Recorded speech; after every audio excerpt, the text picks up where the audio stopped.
Hi there and welcome to episode 3 of the Kindness Project. I'm joined by Charlotte Dames, who I've known for every single second of her life and loved her for most of them. Although now she's a teenager, that may change. And I'm joined by Chris James, my pick for Father of the Year, although that may change after the comment he just made. So you're 14 now, right? Just about. Just about, just turned. And why do you think, I don't want you to be too sycophantic, but why do you reckon I get Dad of the Year? I'm alright, and I'm not great. I actually I haven't got any other dad. Who else was I supposed to vote for? True. You can vote for somebody else's dad. But I know a bloke, Dan Atkinson, who won an award for being the Dad of the Year. He's a really, really good guy. That annual dad dancing competition? Well, look, dad dancing, I mean, it depends on how you judge dad dancing, right? If you judge dad dancing as being bad dancing, I'd be up there. I'd be there or thereabouts, especially if you got extra points for doing a really bad robot, because my robot is particularly bad. Mine's not bad. Yeah, what, robot? Yeah, my robot. Your robot's not bad. Freestyle you're good at.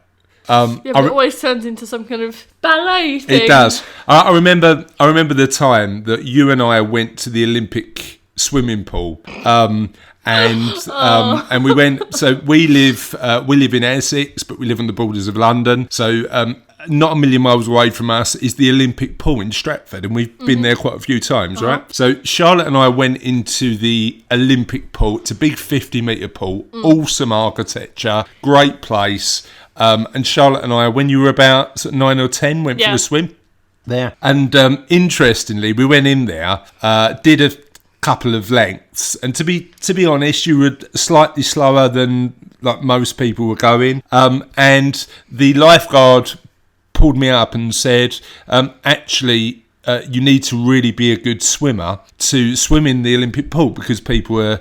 I said, Can you not see my daughter was swimming perfectly? They turned around and went, no, in a conventional style. Now, part of me was a little embarrassed, but part of me loved the fact that Charlotte wasn't doing even swimming when there's 4 clear strokes, particularly conventionally. So that is one of our favourite experiences, Charlotte. Do you remember that, Charlotte? Yeah, I do. It was hilarious. Yeah. So. Question of the... Oh, no. What should we do first? Get in touch. So, you can get in touch with us. Twitter. On Twitter. What's the Twitter handle again, Charlotte? Hola, kindness. Hola? I can't pronounce... Hola. The Twitter, listeners, is hola kindness. That's spelled Hola. Kindness. So you can find us on there. We've got our own Twitter handle. So I'm at Chris Dames, you're at Charlotte J Dames. So you can get in touch with us on there. And via email, holla at thekindnessproject.co.uk. So you can get in touch with us there. Now we've been doing some questions of the day, right? So we've talked about eggs. What was the first one we did? Book characters. Book characters. But actually I want to get to the heart of the matter and talk. So the question in the podcast is actually about kindness. And the question I've got, it's a bit philosophical, but let's explore it anyway. Are most people generally good? What do you think? Oh, God.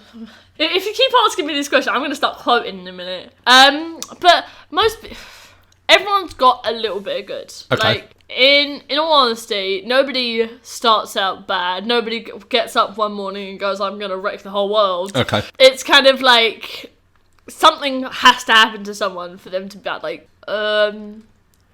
someone hurt them or someone... So you think that sort of when it comes to nature or nurture, it's all about how people how the world treats them. Yeah. How about how they perceive the world? Because I know as an optimist, I like to. I don't know if that also falls under something that is mostly created by how people around you treat you. Mostly. Yeah. Okay.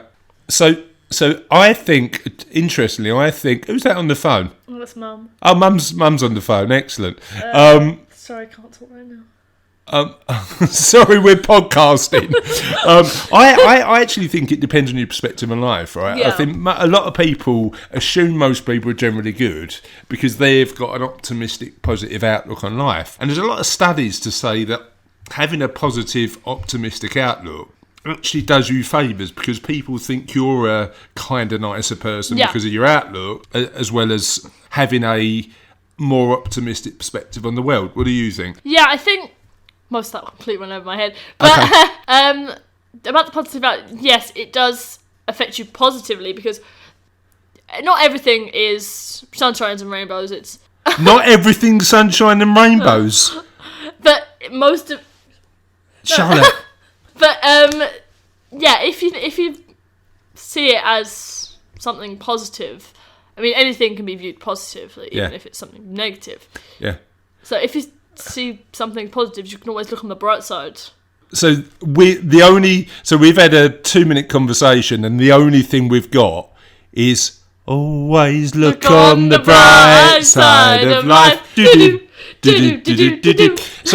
So obviously we haven't got the answer to this particular question. Does anyone?